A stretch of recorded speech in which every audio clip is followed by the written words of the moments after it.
शांति। आज 31 अक्टूबर 2021 के अव्यक्त बाप दादा के महावाक्य है। रिवाइज तारीख है 15 नवंबर 1989। मुरली का सार है, सच्चे दिल पर साहेब राजी। आज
पर राजी नहीं कहा जाता है।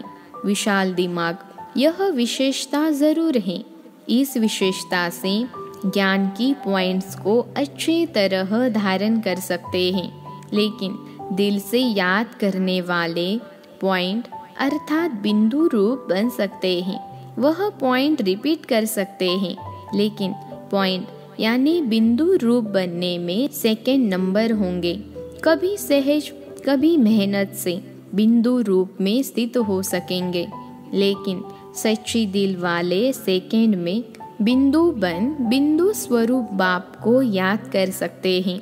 सच्चे दिल वाले सच्चे साहेब को राजी करने के कारण, बाप की विशेष दुआओं की प्राप्ति के कारण, स्थूल रूप में चाहे दिमाग कईयों के अंतर में इतना विशाल भी न हो, लेकिन सच्चाई की शक्ति से समय प्रमाण उनका दिमाग युक्ति युक्त यथार्थ कार्य स्वतः ही करेगा, क्योंकि जो यथार्थ कर्म, बोल व संकल्प है वह दुआओं के कारण ड्रामा अनुसार समय प्रमाण वही टचिंग उनके दिमाग में आएगी, क्योंकि बुद्धिवानों की बुद्धि यानी बाप को राजी किया हुआ है। जिसने भगवान को राजी किया वह स्वतः ही राजयुक्त युक्ति युक्त होता है। तो यह चेक करो कि मैं विशाल दिमाग के कारण याद और सेवा में आगे बढ़ रहा हूँ व सच्ची दिल और यथार्थ दिमाग से आगे बढ़ रहा हूँ। पहले भी सुनाया था कि दिमाग से सेवा करने वाले का तीर औरों के भी दिमाग तक लगता है। दिल वालों का तीर दिल तक लगता है। जैसे स्थापना की सेवा की आदि में देखा, पहला पूर यानी ग्रुप सेवा का उनकी विशेषता क्या रही? कोई भाषा व भाषण की विशेषता नहीं थी। जैसे आजकल बहुत अच्छे भाषण करते हो, कहानियाँ और किस्से भी बहुत अच्छे सुनाते हो, ऐसे पहले पूर्व वालों की भाषा नहीं थी, लेकिन क्या था? सच्चे दिल का आवाज था। इसलिए दिल का आवाज अनेकों को दिलाराम का बनाने में निमित्त बना। भाषा गुलाबी यानी मिक्सचर थी, लेकिन नैनों की भाषा रूहानी थी। इसलिए भाषा भल कैसी भी थी, लेकिन कांटों से गुलाब तो बन ही गए। वह पहले पूर के सेवा की सफलता और वर्तमान समय की वृद्धि, दोनों को चेक करो तो अंतर दिखाई देता है ना। बात मेजॉरिटी की होती है। दूसरे तीसरे पूर्व में भी कोई कोई दिल वाले हैं, लेकिन माइनॉरिटी है। आदि की पहेली अब तक चल रही है। कौन सी पहेली? मैं कौन? अभी भी बाप दादा कहते, अपने आप से पूछो मैं कौन। पहेली हल करना आता है ना। वह दूसरा बतावे तब हल कर सकते हो। दूसरा बताएगा तो भी उसकी बात को चलाने की कोशिश करेंगे कि ऐसे नहीं है वैसे हैं। इसलिए अपने आप को ही देखो। कई बच्चे अपने आप को चेक करते हैं, लेकिन देखने की नज़र दो प्रकार की है। उसमें भी कोई सिर्फ विशाल दिमाग की नज़र से चेक करते हैं। उनका अलबेलेपन का चश्मा होता है। हर बात में यही दिखाई देगा कि जितना भी किया, त्याग किया, सेवा की, परिवर्तन किया, इतना ही बहुत है। इन आत्माओं से मैं बहुत अच्छी हूँ। इतना करना भी कोई सहज नहीं है। थोड़ी बहुत कमी तो नामी ग्रामियों में भी है। इस हिसाब से मैं ठीक हूँ। यह है अलबेलाई का चश्मा। दूसरा है स्व उन्नति का यथार्थ चश्मा। वह है सच्ची दिल वालों का। वह क्या देखते हैं? जो दिल वाला बाप को सदा पसंद है, वही संकल्प, बोल और कर्म करना है। यथार्थ चश्मे वाले सिर्फ बाप और आप को देखते हैं। दूसरा व तीसरा क्या करता, वह नहीं देखते। मुझे ही बदलना है, इसी धुन में सदा रहते हैं। ऐसे नहीं, दूसरा भी बदले तो मैं बदलूं, या 80% मैं बदलूं, 20% तो वह बदले। इतने तक भी वह नहीं देखेंगे। मुझे बदल करके औरों को सहज करने के लिए एग्जाम्पल बनना है। इसलिए कहावत है, जो ओटे सो अर्जुन। अर्जुन अर्थात अलौकिक जन, इसको कहा जाता है यथार्थ चश्मा व यथार्थ दृष्टि। वैसे भी दुनिया में मानव जीवन के लिए मुख्य दो बातें हैं, दिल और दिमाग। दोनों ठीक होने चाहिए। ऐसे ही ब्राह्मण जीवन में भी विशाल दिमाग भी चाहिए और सच्ची दिल भी चाहिए। सच्ची दिल वाले को दिमाग की लिफ्ट मिल जाती है। इसलिए सदा यह चेक करो कि सच्ची दिल से साहिब को राज़ी किया है। सिर्फ अपने मन को या सिर्फ कुछ आत्माओं को तो राज़ी नहीं किया। सच्चे साहिब का राज़ी होना इनकी बहुत निशानियां हैं। इस पर मनन कर रूह रिहान करना, फिर बाप दादा भी सुनाएंगे। अच्छा, आज टीचर्स बैठी हैं। टीचर्स भी ठेकेदार हैं। कॉन्ट्रैक्ट यानी ठेका लिया है ना। स्व परिवर्तन से विश्व परिवर्तन करना ही है। ऐसा बड़े ते बड़ा कॉन्ट्रैक्ट लिया है ना। जैसे दुनिया वाले कहते हैं, आप मरे मर गई दुनिया, आप नहीं मरे तो दुनिया भी नहीं मरी। ऐसे ही स्व परिवर्तन ही विश्व परिवर्तन है। बिना स्व परिवर्तन के कोई भी आत्मा प्रति कितनी भी मेहनत करो, परिवर्तन नहीं हो सकता।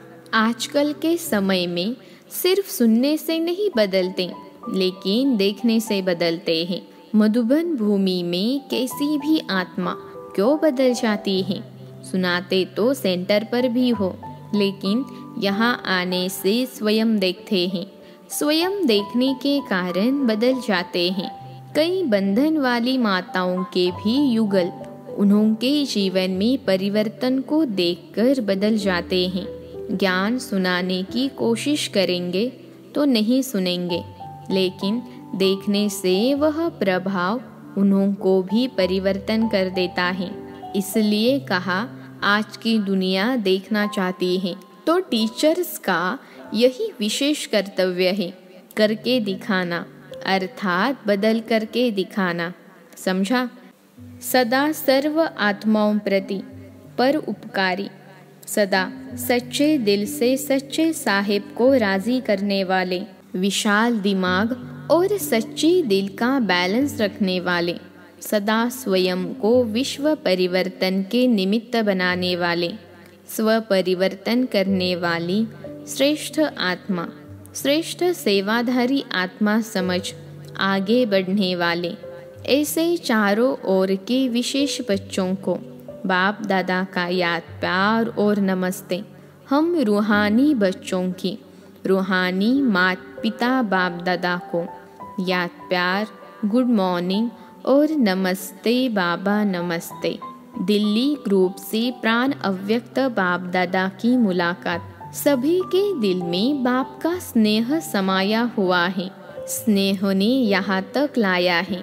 दिल का स्नेह दिलाराम तक लाया है। दिल में सिवाय बाप के और कुछ रह नहीं सकता। जब बाप ही संसार है तो बाप का दिल में रहना अर्थात बाप में संसार समाया हुआ है। इसलिए एक मत, एक बल, एक भरोसा। जहाँ एक है वहाँ ही हर कार्य में सफलता है। कोई भी परिस्थिति को पार करना सहज लगता है या मुश्किल।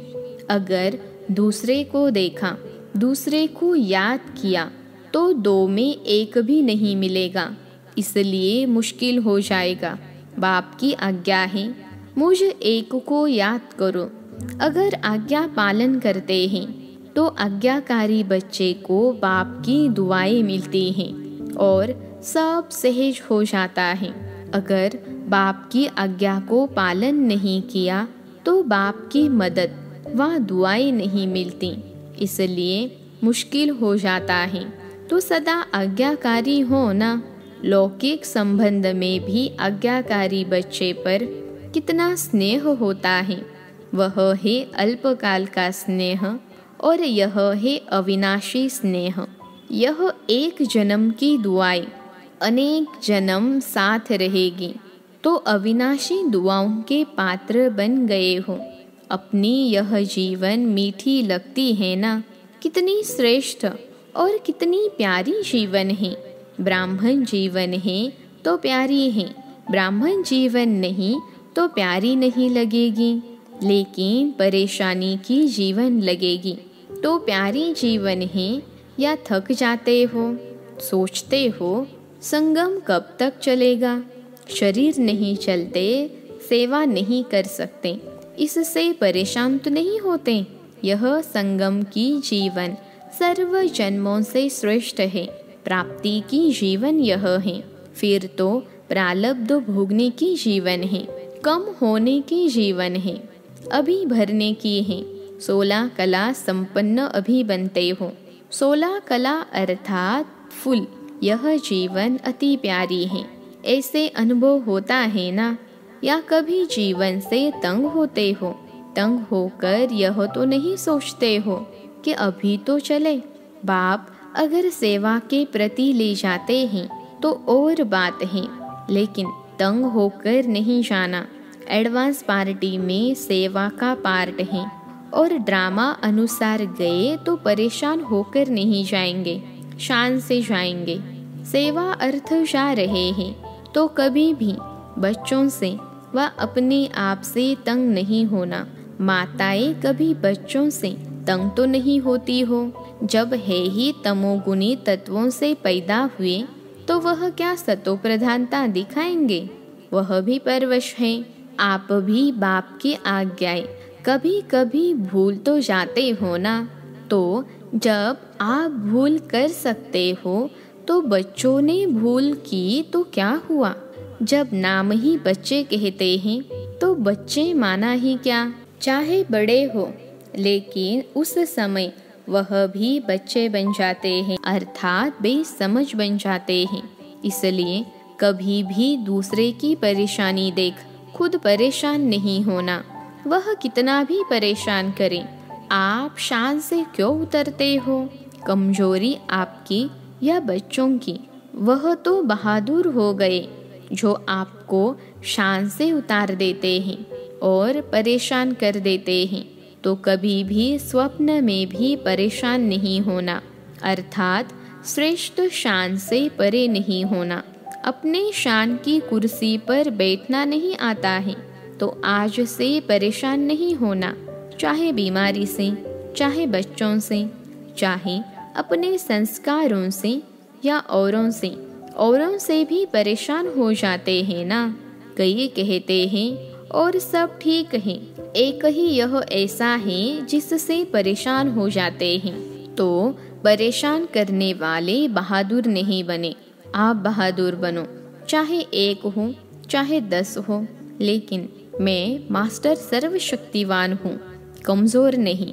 तो यही वरदान सदा स्मृति में रखना कि हम सदा अपने श्रेष्ठ शान में रहने वाले हैं, परेशान होने वाले नहीं, औरों की भी परेशानी मिटाने वाले हैं, सदा शान के तख्त नशीन हैं। देखो आजकल तो कुर्सी है, आपको तो तख्त है, वह कुर्सी के पीछे मरते हैं, आपको तो तख्त मिला है। तो अकाल तख्त नशीन श्रेष्ठ शान में रहने वाले बाप के दिल तख्त नशीन आत्मा है, इसी शान में रहना, तो सदा खुश रहना और खुशी बांटना। अच्छा, दिल्ली फाउंडेशन है सेवा का, फाउंडेशन कच्चा हुआ तो सभी कच्चे हो जाते हैं, इसलिए सदा पक्के रहना। अच्छा, वारंगल ग्रुप से अपने को सदा डबल लाइट अनुभव करते हो। जो डबल लाइट है उस आत्मा में माइट अर्थात बाप की शक्तियाँ साथ हैं, तो डबल लाइट भी हो और माइट भी है। समय पर शक्तियों को यूज कर सकते हो या समय निकल जाता है पीछे याद आता है, क्योंकि अपने पास कितनी भी चीज़ है, अगर समय पर यूज नहीं किया तो क्या कहेंगे। जिस समय जिस शक्ति की आवश्यकता हो उस शक्ति को उस समय यूज कर सके, इसी बात का अभ्यास आवश्यक है। कई बच्चे कहते हैं कि माया आ गई, क्यों आई, परखने की शक्ति यूज नहीं की तब तो आ गई ना। अगर दूर से ही परख लो कि माया आ रही है तो दूर से ही भगा देंगे ना। माया आ गई, आने का चांस दे दिया तब तो आई, दूर से भगा देते तो आती नहीं। बार बार अगर माया आती है और फिर युद्ध करके उसको भगाते हो तो युद्ध के संस्कार आ जाएंगे। अगर बहुत काल युद्ध के संस्कार होंगे तो चंद्रवंशी बनना पड़ेगा। सूर्यवंशी अर्थात बहुत काल के विजयी और चंद्रवंशी माना युद्ध करते करते कभी विजयी कभी युद्ध में मेहनत करने वाले, तो सभी सूर्यवंशी हो ना। चंद्रमा को भी रोशनी देने वाला सूर्य है तो नंबर 1 सूर्य कहेंगे ना। चंद्रवंशी 2 कला कम है, 16 कला अर्थात फुल पास, कभी भी मनसा में, वाणी में या संबंध संपर्क में, संस्कारों में फेल होने वाले नहीं, इसको कहते हैं सूर्यवंशी। ऐसे सूर्यवंशी हो। अच्छा, सभी अपने पुरुषार्थ से संतुष्ट हो, सभी सब्जेक्ट में फुल पास होना, इसको कहते हैं अपनी पुरुषार्थ से संतुष्ट। इस विधि से अपने को चेक करो। यही याद रखना कि मैं उड़ती कला में जाने वाला उड़ता पंछी हूँ, नीचे फंसने वाला नहीं। यही वरदान है। अच्छा, आज का वरदान है सदा अतीन्द्रिय सुख की अनुभूति करने वाले अटल अखंड स्वराज्य अधिकारी भव। सदा अतीन्द्रिय सुख की अनुभूति करने वाले अटल अखंड स्वराज्य अधिकारी भव। विश्लेषण है, जो बच्चे संगम युग पर अतीन्द्रिय सुख का वर्षा सदा काल के लिए प्राप्त कर लेते हैं, अर्थात जिनका बाप के विल पर पूरा अधिकार होता है, वे विल पावर वाले होते हैं, उन्हें अटूट अटल अतीन्द्रिय सुख की अनुभूति होती है। ऐसे वारिस अर्थात संपूर्ण वर्षे के अधिकारी ही भविष्य में अटल अखंड स्वराज्य का अधिकार प्राप्त करते हैं। आज का स्लोगन है, जहाँ मेरापन आता है वहाँ बुद्धि का फेरा हो जाता है। जहाँ मेरापन आता है वहाँ बुद्धि का फेरा हो जाता है। अच्छा, ओम शांति।